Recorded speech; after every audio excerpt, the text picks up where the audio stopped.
Ohm's law experiment करने का जो हमारा मेन मोटिव होता है वो होता है कि जो ओम्स लॉ में कहा गया है उसको वेरीफाई करने के लिए। तो उसके लिए हम ये सर्किट बनाते हैं।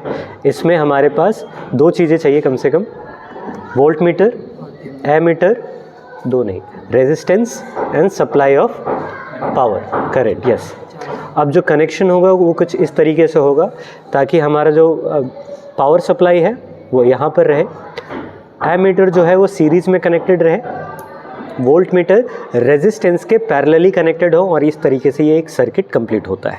यहाँ पर एमीटर और वोल्ट मीटर दोनों हैं, तो उसका कनेक्शन कुछ ऐसा होगा कि एमीटर को कनेक्ट किया जाएगा सीरीज़ में,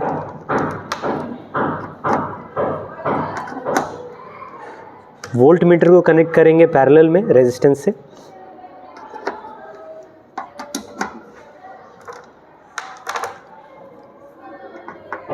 और रेजिस्टेंस को वोल्ट मीटर के अगेन पैरेलली कनेक्ट करेंगे। इसके बाद हम ये ऑब्ज़र्व करेंगे कि जैसे जैसे वोल्ट बढ़ता जाता है,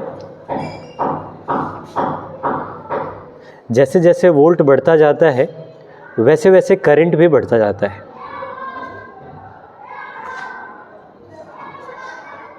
लेकिन ये करंट और वोल्ट बढ़ने पर करंट कितना बढ़ेगा या कितना घटेगा ये इस रेजिस्टेंस पर डिपेंड करता है, क्योंकि जब रेजिस्टेंस बढ़ता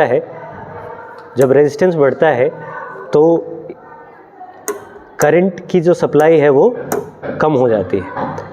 तो यही ओम्स लॉ ने कहा था कि एक गिवन सब्सटेंस के लिए जो करंट और वोल्टेज का जो रेशियो है वो फिक्स रहता है, और जैसे जैसे रेजिस्टेंस बढ़ता है इसका मतलब कि उसमें करंट घटता जा रहा है। तो यहाँ से यही इस ओम्स लॉ के एक्सपेरिमेंट से हम यही वेरीफाई करना चाहते हैं।